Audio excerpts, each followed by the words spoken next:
इस समारोह में उपस्थित हरियाणा के राज्यपाल आदरणीय श्री बंडारू दत्तात्रेय जी, भारत सरकार के राज्य मंत्री श्री राव इंद्रजीत सिंह जी, राज्यगिनी बहन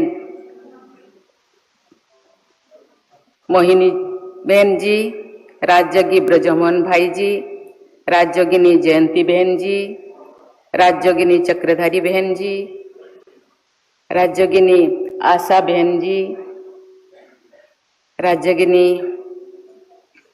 हम लोगों का अति आदरणीय अति प्रिय शिवानी बहन जी,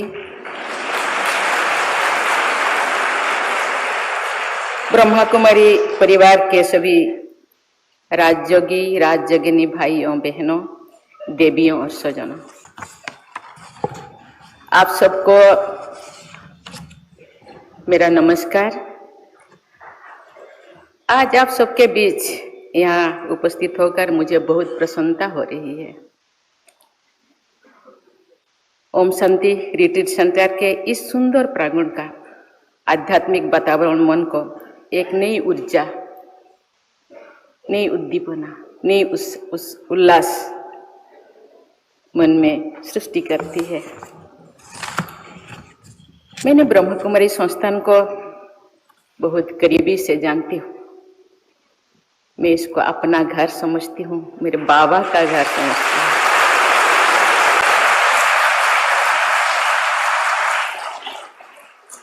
इस साल की शुरुआत में ही मुझे माउंट आबू में ब्रह्मा कुमारी के अंतर्राष्ट्रीय मुख्यालय जाने का अवसर मिला था।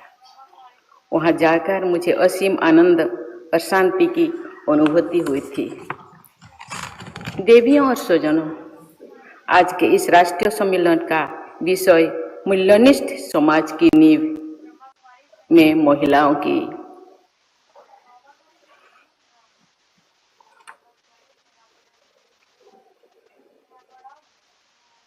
भूमिका। Women as foundation of a value based society अत्यंत प्रासंगिक है। महिला शक्ति ने भारतीय समाज में मूल्यों और नैतिकता को स्वरूप देने में महत्वपूर्ण भूमिका निभाई है। भारत की समृद्ध सांस्कृतिक और आध्यात्मिक विरासत में महिलाओं को यथोचित सम्मान और स्थान दिया गया था। हमारे वेदों, उपनिषदों, पुराणों और महाकाव्यों में महिलाओं की स्तुति शक्ति, करुणा और ज्ञान के स्रोतों के रूप में की गई है। हमारी संस्कृति में माता पार्वती, माँ दुर्गा तथा काली, माँ लक्ष्मी और माँ सरस्वती का जीवन की पोषक और नैतिकता के संरक्षण के रूप में देखा गया है। इसी तरह अंदाल, मीराबाई और माधवी दासी को निस्वार्थ भक्ति भाव तथा आध्यात्मिकता के सर्वोच्च रूप में सम्मानित किया जाता है। गार्गी प्राचीन भारत की महान दार्शनिक और विदुषी थी। उन्होंने विद्वानों और संतों के साथ अपने दार्शनिक वाद विवाद में समाज में सम्मान अर्जित किया था। एक अन्य महान विदुषी भारती ने शंकराचार्य की दार्शनिक शास्त्रार्थ में पराजित किया था। गार्गी और भारती बौद्धिक तथा आध्यात्मिक उत्कृष्टता के प्रतीक है।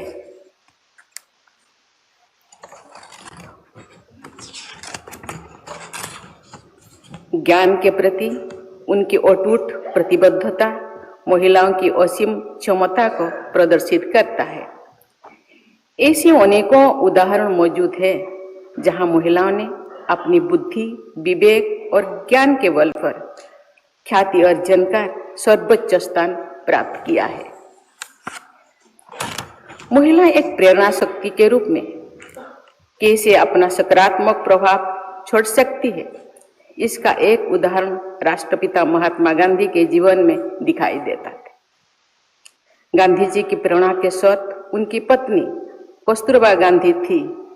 गांधी जी से असहमत होने पर कस्तूरबा जी असहयोग करती थी, जिसका गांधी जी ने कई बार उल्लेख किया था। गांधी जी ने लिखा है कि उन्होंने अहिंसा का पाठ अपनी पत्नी से तब सीखा जब उन्होंने कस्तूरबा को अपनी इच्छा के आगे झुकाने की कोशिश की। इस होठधर्मिता का कस्तूरबा ने दृढ़ प्रतिरोध किया। वही दूसरी ओर उनका शांत समर्पण का भाव भी बना रहा।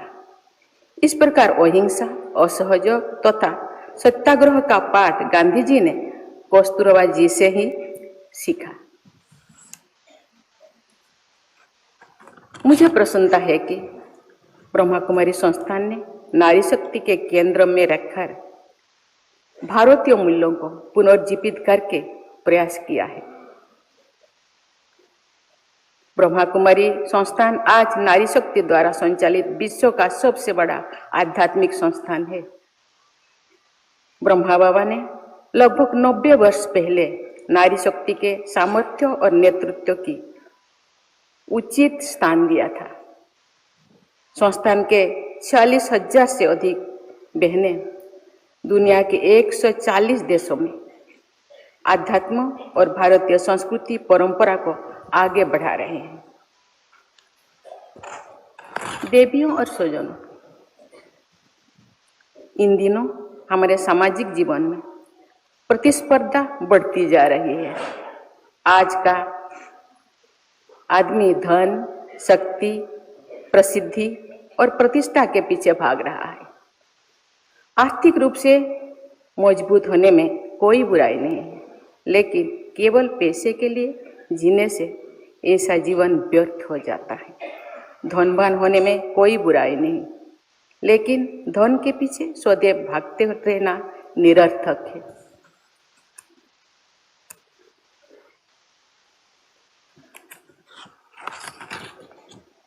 इंद्रियों का सुख और आंतरिक आनंद एक समान नहीं होते। आर्थिक प्रगति और भौतिक संपन्नता हमें सुख दे सकते हैं, लेकिन आनंद और शांति नहीं दे सकते।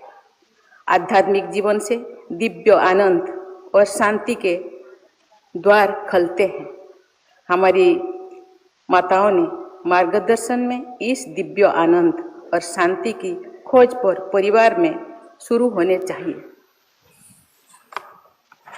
देवियों और स्वजनों, महिलाओं को जो भी समान अवसर मिला है, उन्होंने सिद्ध किया है कि वो हर क्षेत्र में पुरुषों के बराबर और कभी-कभी उनसे बेहतर प्रदर्शन कर सकती है।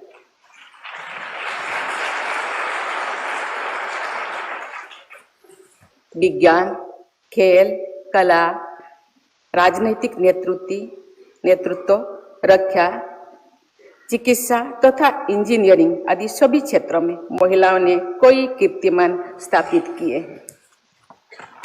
गांधीवादी इलाबेन भट्ट ने अपनी संस्थान सेवा और जसवंती बेन ने लिज्जत पापड़ नामक उद्यम की सहायता से अनगिनत महिलाओं को आर्थिक स्वतंत्रता प्रदान कर उन्हें स्वावलंबी बनाने की मदद की। केरल की कात्यायनी अम्मा ने 98 वर्ष की उम्र में साक्षरता प्राप्त कर महिलाओं के धैर्य और संकल्प की एक नई परिभाषा दी है। इस तरह कर्नाटक में पर्यावरण की रक्षा में सक्रिय वयोवृद्ध सालुमरोदा तिम्मक्का ने हजारों वृक्ष लगाकर वन संरक्षण में अद्भुत योगदान दिया है। चिपको आंदोलन में ग्रामीण महिलाओं के नेतृत्व से पर्यावरण संरक्षण के प्रयासों के लिए एक अनुकरणीय उदाहरण सामने आया है। ये सब उदाहरण विपरीत परिस्थितियों में भी भारतीय महिलाओं की संकल्प शक्ति, दृढ़ निश्चय और लगन की जीती जागती तस्वीर है, मिसाल है। देश में असंख्य महिलाएं हैं जो बिना किसी डिग्री या फॉर्मल एजुकेशन के विभिन्न क्षेत्रों में उत्कृष्ट योगदान दे रहे हैं। मैं प्रायः कहती हूँ कि महिला सशक्तिकरण के सामाजिक और आर्थिक दोनों पहलू हैं, लेकिन साथ ही साथ इसमें आध्यात्मिक पहलुओं को भी जोड़ना चाहिए। आज भारत विश्व की 5वीं सबसे बड़ी अर्थव्यवस्था है। भारत एक और बड़ी आर्थिक महाशक्ति के रूप में उभरे। इसके लिए एक अत्यंत महत्वपूर्ण है कि वर्कफोर्स में भी अधिक से अधिक महिलाएं भागीदारी बने। अनेक क्षेत्रों में महिलाओं की भागीदारी बढ़ रही है, लेकिन क्या ये अपने क्षेत्रों में सर्वोच्च स्थान पर पहुंच पा रहे हैं?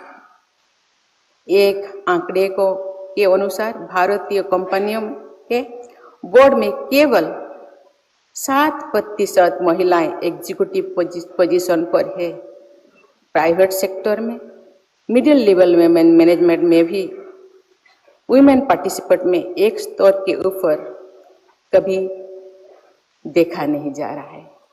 इसका मुख्य कारण है पारिवारिक दायित्व। मैं देखती हूँ कि कामकाजी महिलाएं ऑफिस के साथ साथ घर की जिम्मेदारी भी उठानी पड़ती है।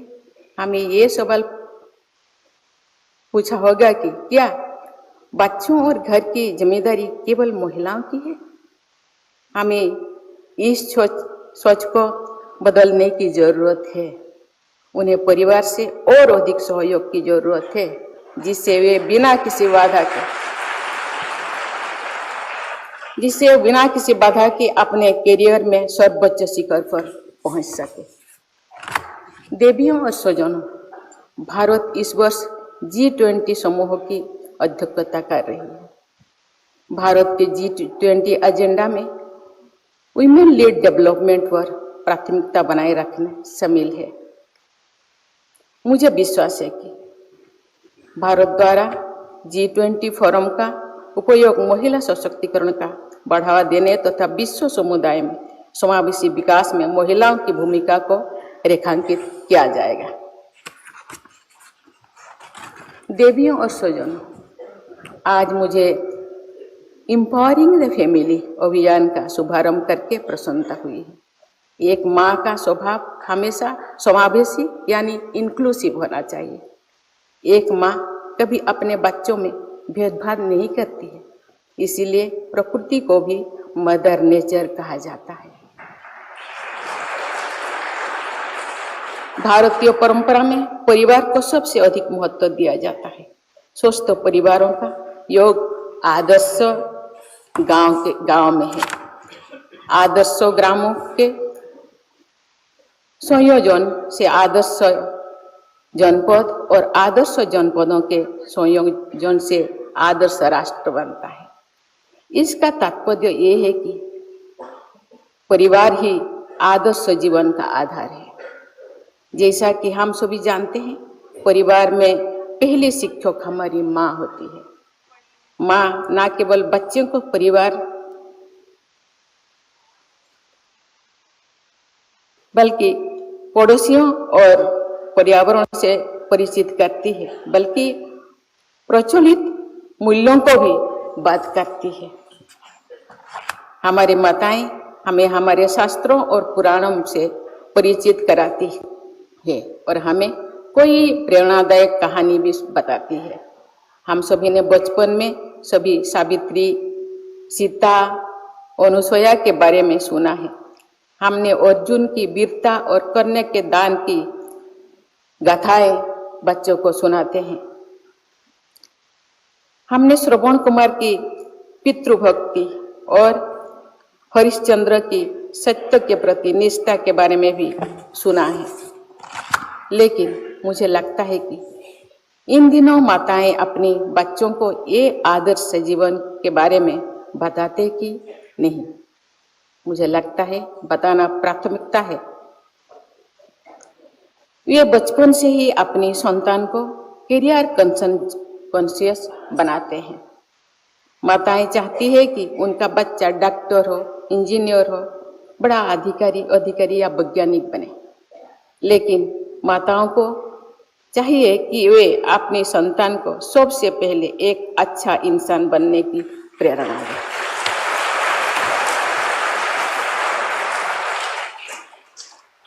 हमारे बच्चों का डॉक्टर या इंजीनियर बनना अच्छी बात है, लेकिन अच्छा हो कि वे सेवा करने के लिए डॉक्टर बने, देश के निर्माण कार्यों को गति देने के लिए इंजीनियर बने, समाज के हित में वैज्ञानिक बने, लेकिन धनोपार्जन को ही प्राथमिकता ना बनने दे।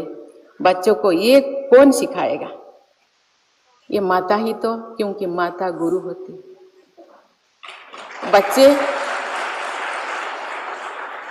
अनुकरणीय होती है, माताओं से ही सीखते हैं, बड़ों से सीखते हैं, समाज से सीखते हैं, दोस्तों से सीखते हैं। ये बात सिर्फ माँ ही बच्चों को सिखा सकती है। माँ ही कह सकती है बाबू जीवन में बड़ा होना अच्छा है, लेकिन अच्छा होना इससे भी बड़ी बात है। बच्चों का दिमाग कच्ची मिट्टी की तरह नरम और आकारहीन होती है। इस मिट्टी के पिंड से दिव्य मूर्ति बनाई जा सकती है। माँ यदि चाहे तो बच्चों को दिव्यता दे सकती है, यानी माताओं के प्रयासों से परिवार एक आदर्श परिवार बन सकता है। अगर हर परिवार एक आदर्श परिवार बन जाए तो समाज का स्वरूप अपने आप बदल जाएगा। हमारे समाज को मूल्य आधारित समाज में बदला जा सकता है। भाइयों बहनों, अभी तक मैं जो सब बोली सामाजिक और आर्थिक उत्थान के बारे में। आज देश बढ़ रहा है, हम दुनिया के जितने देश हैं हम 5th पोजीशन में आ गए हैं, लेकिन सामाजिक और आर्थिक उत्थान क्या काफी है? कहा जाता है ये शरीर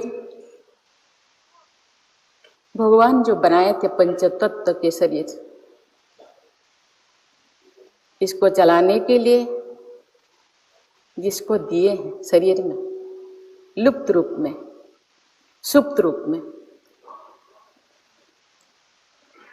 उसको विकास करने के लिए हम कभी सोचे हैं? ये जो शरीर ट्रांसफरेबल नहीं है।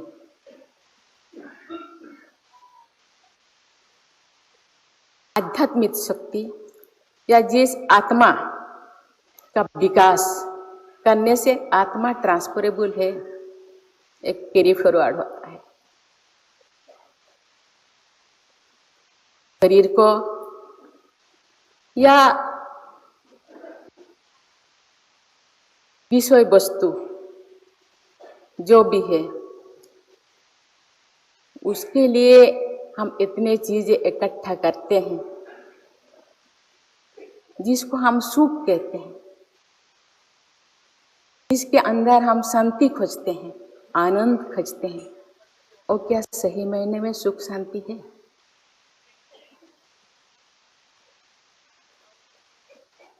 ऐसे ही सही बाहर से हम मुस्कुराते हैं,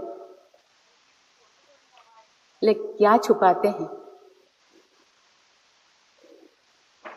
इसीलिए इस शरीर को चलाने के लिए जो चीजें है आत्मा का विकास जरूरी है।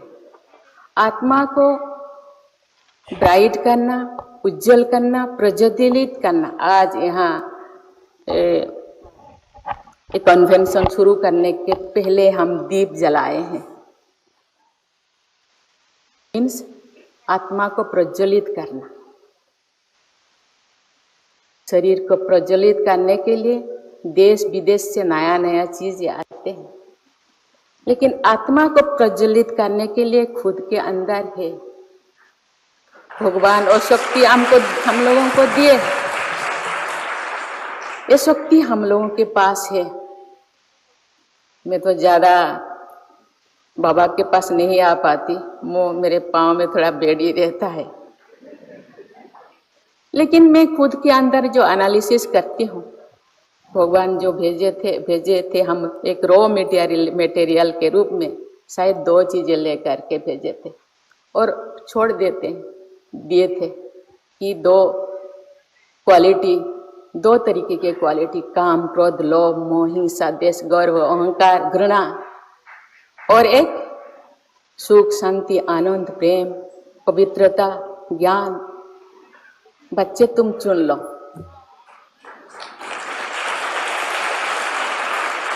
तो हम किसको चुन रहे हैं? तो परमानेंट चीज,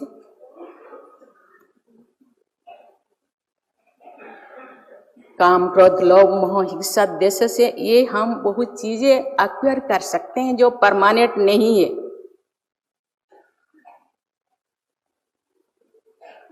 जो परमानेंट है, जो कैरी फॉरवर्ड होता है, जो मैं तो मुझे पता नहीं, मैं पुनर्जन्म में विश्वास करती हूँ।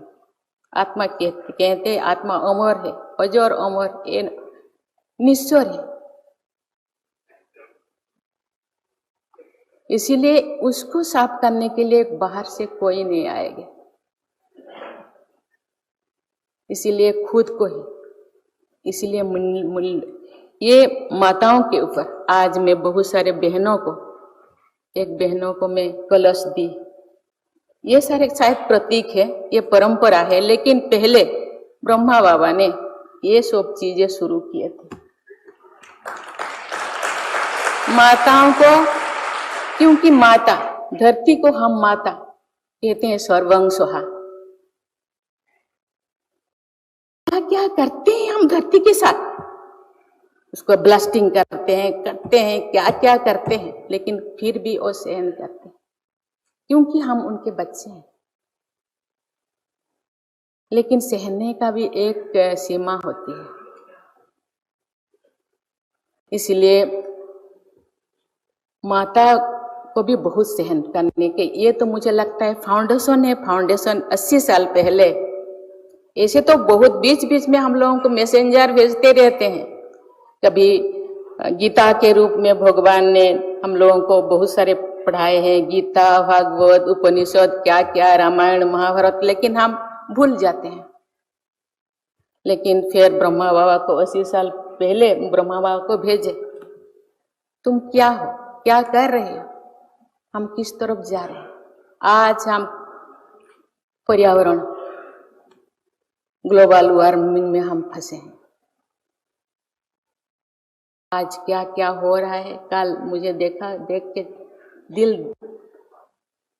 पूरा चूर चूर हो जाता है। 11,000 तुर्की में, क्योंकि ये तो होना है, उसका कारण हम ही है। आज पहाड़ खत्म हो गया है। मैं जो रास्ते में देती हूँ, अच्छा ये तो पहाड़ छोटा सा था, कहाँ गया ना, उसको करके हम रास्ता बना लिया। यहाँ का पेड़ कहाँ गया, पेड़ को हम क्या क्या बना लिया, फर्नीचर बना लिया, क्या क्या बना लिया। ये भगवान संतुलन बना के इस धरती को बनाए थे, क्योंकि ये पंचतत्व का शरीर ऐसे नहीं जी सकता। इसके लिए हवा चाहिए, पानी चाहिए, पेड़ चाहिए, पर्वत चाहिए, नदी चाहिए, झरना चाहिए, समुंदर चाहिए। लेकिन वो आज सभी माताएं रो रही, अपने खुद की माता भी रो रही। आज गंगा माता रो रही है, आज गौ माता रो रही है, आज सभी माताएं दुखी है।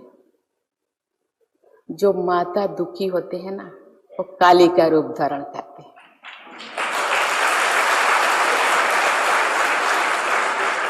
इसीलिए अभी भी समय बाकी है, हम लोगों को सजाग होना पड़ेगा और इसके जो दायित्व, इसके जो रेस्पॉन्सिबिलिटी माताओं को लेना पड़ेगा।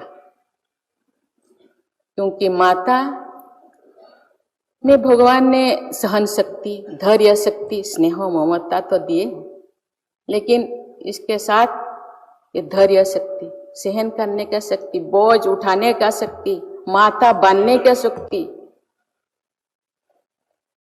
इसके साथ साथ मुझे लगता है अभी शांति बनाने का शक्ति, सुख शांति आनंद प्रेम फैलाने का शक्ति भी हम लोगों को अपने हाथों में लेना चाहिए। इसलिए आज बहनें 142 देशों में जाकर के ये मैसेज, इंडिया में तो हम सब है थोड़ा बहुत, लेकिन वहां जाके अपने बीज को वहां डाल रहे हैं कि केवल एक अकेला चलने से नहीं होगा, ये विश्व को भी शांति का वार्ता, सुख का वार्ता, आनंद का वार्ता। और रास्ता क्या है? Way of living, art of living, जिंदगी जीने का शैली हम कैसे जिए। अरे हम भारत को चलाने के लिए संविधान है, स्कूल को चलाने के लिए कोई अपना बायलो है, हर चीज चलाने के लिए, मनुष्य चलाने के लिए कुछ नहीं, खुद को चलाने के लिए कुछ नहीं, लेकिन हम अपने आप को बनाना पड़ेगा। घर में कोई संविधान है क्या? पिताजी कहते हैं, ब्रह्मा बाबा ने कभी कभी मुरली में कहते हैं, बच्चे मेरे दाढ़ी का लाज रखो, लेकिन हम रखते हैं नहीं, क्योंकि ब्रह्मा बाबा तो बूढ़े हो गए हैं। हम आज का हम कंप्यूटर युग या बच्चे हैं, हम आकाश में उड़ने वाले हैं, पानी में घुसने वाले हैं, हम क्या क्या करने वाले हैं। हम विज्ञान में ये है वो है, गोल्ड मेडलिस्ट है, 5 गोल्ड मेडलिस्ट मेरे शरीर में। लेकिन इससे उठकर अपने आप को कोई एक प्रोवर्ब ओडिया में है, मैं उसको, हे आत्मनिद्रा परिहरी फड़ी चिंतार आलोचना कर कर निरीक्षण निशब्द जीवन सत्य जाऊँती परी भेटिबा मृत्यु सिंधु पराड़ लहरी। हे आत्मा निद्रा परिहरी, अभी निद्रा को परिहार करो, निद्रा छोड़ो। तुम अज्ञान निद्रा में सो गए हो और चिंता, तुम्हें आप चिंता कीजिए और निरीक्षण कीजिए, देखिए आपका जीवन कैसे खूब जोर से किस तरफ जा रहे हैं, मृत्यु के इस समुद्र में जाके डूबने वाले हैं। इसीलिए समय होते ही संभालो, क्योंकि आप तो फिर से आने वाले हो और फिर वही दलदल में तुम घुसने वाले हो। इसलिए अभी से तुम सजग हो जाओ। जिंदगी जीने के लिए रोटी कपड़ा मकान चाहिए, उसके लिए भगवान सफिशिएंट दिए हैं। एक बगान चाहिए, 6 फीट का एक खटिया, 2 कपड़ा, 2 रोटी। जब एज हो जाता है तो मैं तो 2 रोटी से ज्यादा कल पेट खराब हो। ये जो पद पदवी, ये सब चीजें, ये जो सुंदर चेहरा, ये नहीं रहने वाले। मैं देख रही हूँ बहुत, एक रहने वाला नहीं है। जो रहेगा उसको भी संभालो, इसको तो संभालना है, क्योंकि शरीर का भी जतन लेने वाला जरूरत है। बाबा कहते हैं सिर से लेकर के पांव तक तो अपने शरीर को भी ध्यान दो, क्योंकि शरीर से ही आत्मा रहती है। नहीं, वो तो अकेला आत्मा नहीं काम कर सकते। आपके हाथ द्वारा काम करेंगे, आंख द्वारा देखेंगे, पांव द्वारा चलेंगे, मुख द्वारा बातें करेंगे, लेकिन इसको भी यत्न करना है। लेकिन जिसको ज्यादा यत्न करना है वो है आत्मा। आत्मा के लिए उसी तरह व्यवहार करना चाहिए जो आत्मा को पसंद है। हम आत्मा के विरुद्ध काम कर रहे हैं। इसलिए सबको मैं कहना चाहूंगी, माताओं को तो कहती हूँ, लेकिन भाई बहन, इसीलिए तो भगवान दोनों को भेजे हैं। लक्ष्मी नारायण, राधा कृष्ण, हर पार्वती, दोनों को भेजे हैं। दोनों को सहयोग करना होगा। और ऐसे विश्वगुरु नहीं बनेगा।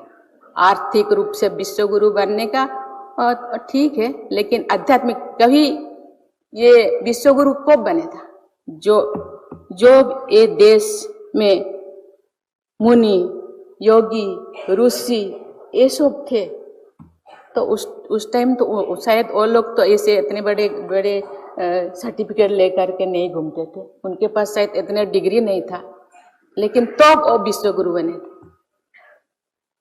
जब गीता लिखे थे शायद वो कौन सी हार्वर्ड यूनिवर्सिटी में पढ़ाई किए थे, मुझे तो पता नहीं। इसीलिए मैं सबको कहना चाहूंगी कि हम लोगों को, बहनें तो अपने काम कर रहे हैं, लेकिन हम सबको जागृत कर रहे हैं। हम लोगों को भी उसी तरफ ध्यान देना पड़ेगा, पढ़ाना पड़ेगा। ऐसे नहीं कि मैं पढ़ाई से खिलाफ नहीं हूँ, लेकिन पढ़ाने के साथ साथ आध्यात्मिक ज्ञान भी चाहिए। क्योंकि आज मुझे ब्रजमोहन भाई ने, जब मैं माउंट आबू गई थी, एक क्वेश्चन किए थे, उसका क्वेश्चन मैं ठीक से नहीं दे पाई। क्योंकि मैं नहीं दे, अब जानते हैं क्यों नहीं दे पाई। मुझे पता था लेकिन दिया नहीं, क्योंकि ऐसे वाला क्वेश्चन मैं दे नहीं पाती।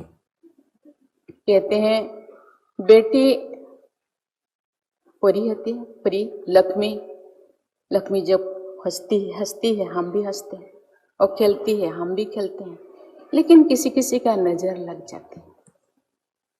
दृष्टि, वृत्ति, कृति को परिवर्तन करना पड़ेगा, दृष्टि को ठीक करना पड़ेगा, वृत्ति को ठीक करना पड़ेगा, कृति को, हम लोगों का कर्म को ठीक करना पड़ेगा। चाल चलन चेहरा, चाल चलन चेहरा माने कि बहुत ऐसे को ठीक करना पड़ेगा। क्योंकि बच्चे अनुकरणीय होते हैं, बच्चे सीखते हैं।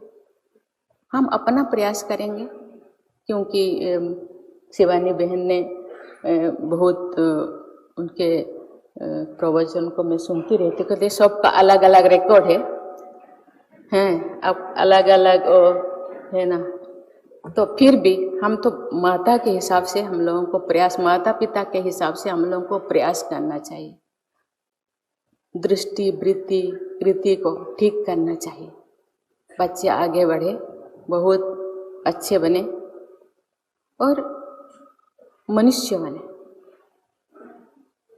हम लोगों को कहा जाता था कि animality and rationality is equal to a man. तो ऐसे प्रयास करना चाहिए जो एनिमलिटी मस्तिष्क में ज़्यादा ना बढ़े, रैशनैलिटी ही बढ़े, उसको ही बढ़ा दिया जाए।